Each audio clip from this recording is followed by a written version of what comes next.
Yes, hello, my name's Mike Lucas, and my wife Rhonda and I own the Ora Banda Historical Inn. It's a magnificent pub. It's just celebrated its 100th year, and the town of Ora Banda is affectionately referred to as the ghost town that won't die.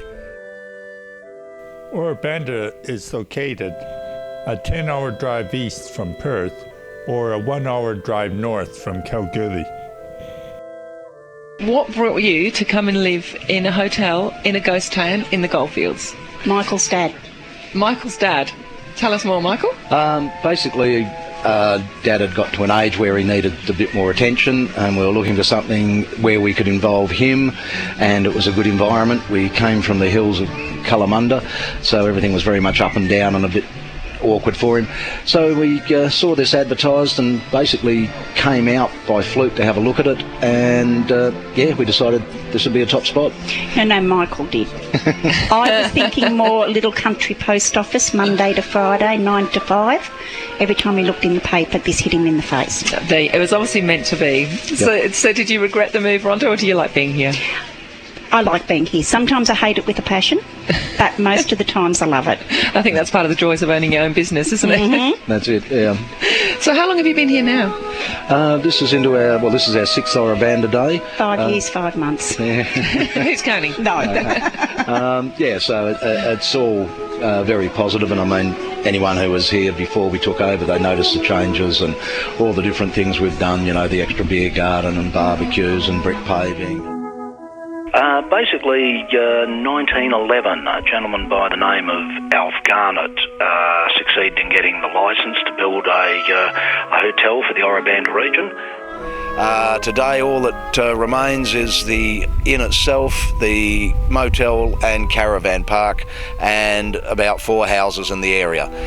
The region has a constant population of about 9 people, and we have a constant turnover of staff here because we use a lot of backpackers, so we have people that work here that see a completely different lifestyle. We've actually had one young girl who flew from Germany, landed in Sydney, onto a plane to Perth, and then straight here to Ora Banda. So the culture change there would have been astronomical for her, and considering she left Germany in the middle of winter and came here in the middle of summer, the heat was astronomical.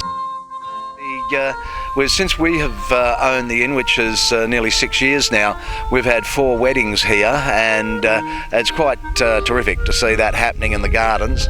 We do various social functions for different clubs.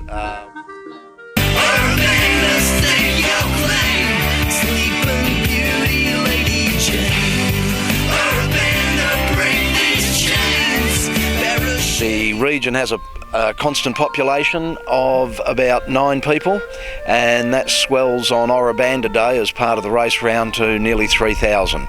So it definitely sees different changes from very quiet and peaceful to very hustling and a very busy day. Ora Banda Day is a great day to come out to the town. There's lots of activities, games, horse racing from the Kalgoorlie Racing Club with riders from over the state, topped off by the West Australian Symphony Orchestra under the stars. The actual inn has been up and down, so to speak, since its initial building by Alf Garnett in 1911, and it unfortunately was left derelict through the late 30s after basically gold prices were so low everyone moved on. It came back to life again, and then it was let go in the 60s and resurrected and rebuilt and reopened in 1985. At that point it operated for approximately 5 years, and then Don Hancock, who was a ex-policeman, bought the inn. In 2000 there was an altercation between himself and one of the bike groups, which ended up in one of the bikies being killed, and Don Hancock was sort of considered to be the person who'd done that. So they eventually moved back to the seat. Three of them were sitting on the seat, and William Billy Grierson was one of those. He was sitting next to other bikies.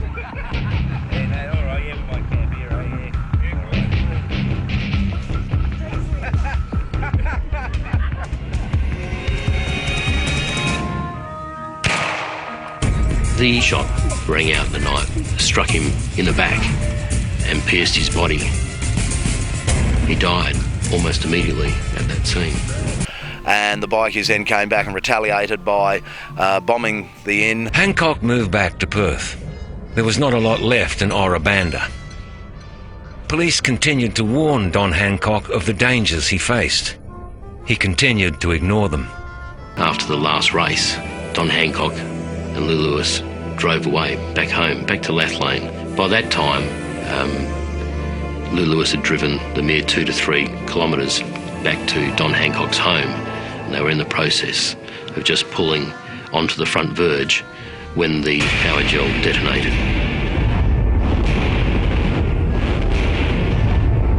causing both of them to lose their life. Elizabeth.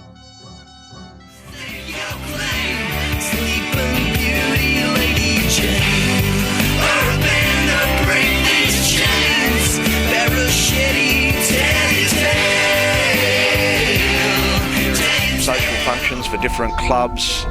We have different events that are held. We've got the Amalgamated Prospectors and Leaseholders group. They're having their AGM and big training seminar next month up here. So the area will be sort of covered with prospectors. There'll be panning competitions where they're racing the clock to pan for gold. There'll be detecting competitions to see who can find preset targets in the ground. So we see a lot of different things happening, always very interesting. We're also an outpost for the Royal Flying Doctor Service. We're actually listed as remote, and they come out and do training sessions out here, and of course they invite any other the locals or even people who are touring to come and do a session and do some training. So we've had a lot of oranges injected here and they've all lived, so that's very good.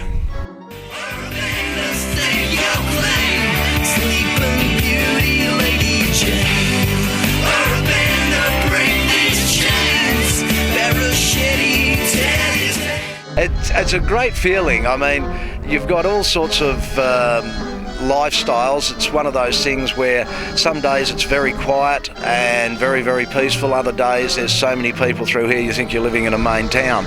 But the general atmosphere is terrific. It's very laid back. Most people can pursue whatever hobbies they like. We were doing rocket launching Friday night here with model rockets. So something that's fairly restrictive to do in a metropolitan area, but out here, because of this magnificent open space, it's something that's very easily done. Quad bike riding and trail bike riding are other things that are taken up.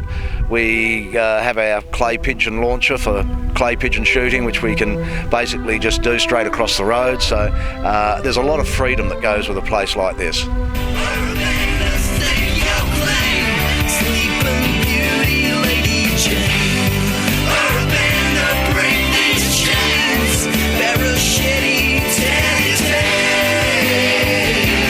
Office, the police station, the school, the churches, the three churches, the Catholic Church, the Methodist Church and the Anglican Church, all were brought from Paddington because Paddington closed up in 1906 itself. The last building was the Catholic Church, and that lasted to about 1974 and was pulled down. But all the rest, except the churches, all the rest of the buildings were burnt down. And that happened in 1934. Put in another state battery in 1913 at Ora Banda, and then that carried on right through to about 1986 when Brian Bird closed them down. And they were reopened by Don Hancock. Yeah. Actually, the person who actually built the hotel, Mr.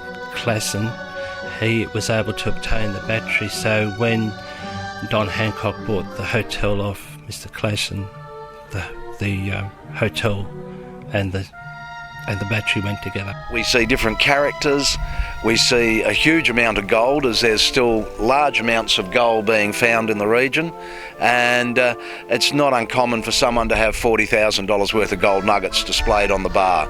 So life is very interesting, there's always something happening, and it's a terrific little atmosphere. Most of the land here is owned by larger mining corporates, but the majority of them are very, very good and allow the prospectors to go on and use their metal detectors to find gold, and the region is still producing a lot of gold.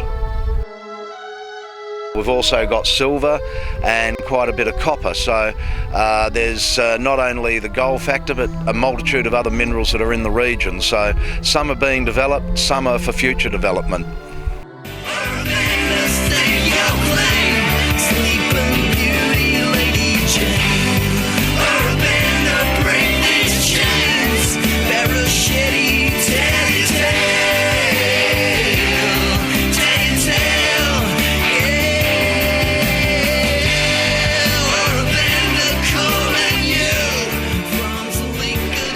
There's actually the old Ora Banda, which is about 5 kilometres north of Kalgoorlie, Ora Banda, sorry, and the new Ora Banda, which is there today. So the old Ora Banda itself actually was named, the actual lease was called Ora Banda, and that was on the 10th of August 1896. And it never really developed much, it was just only a few prospectors there. But two chaps by the name of Freeman Johnson, who had a mine at Siberia called the Bonnie Doon, they decided to mine it, and that started in 1906. And the actual old town only lasted a couple of years because a couple of chaps who were working for them actually were cutting timber down at the new Ora Banda area, and they came across some quartz floaters, and they followed these floaters up into a gimlet thicket, and they pushed the bark away and found this reef. And so that was the beginning of the slippery gimlet. And gradually over the years, only a couple of years, the town would develop down at Ora Banda, and the old Ora Banda disappeared. The government put in another state battery in 1913 at Ora Banda, and then that carried on right through to about 1986 when Brian Bird closed them down. When was the new Ora Banda in its boom time? I would say just before the First World War, because a lot of people went to the First World War from Ora Banda, and that was it. That really destroyed it. And never came back? Not to what it was, no. Yeah. So it then became a ghost town. Was it just because of the lack of people? Look, the mines kept on going very, very slowly, and then my grandfather was able to get the government to put a pipeline out to Ora Banda from Kalgoorlie, and that carried on from there. Yeah. What is at the site today? Very little. Just a couple of little houses here and there. In its heyday, it was a town of over 3,000 people. Had several churches, a police station, schools, greengrocers, bakers, butchers, all the known shops, etc. you'd expect in it. We purchased it in 2005, so it's been up and down, open and closed. Apart from the very original owners, I think we're now the second longest owners of the building, so it's a great little pub. Here we go, enjoy. Thanks, Mike, that looks sensational.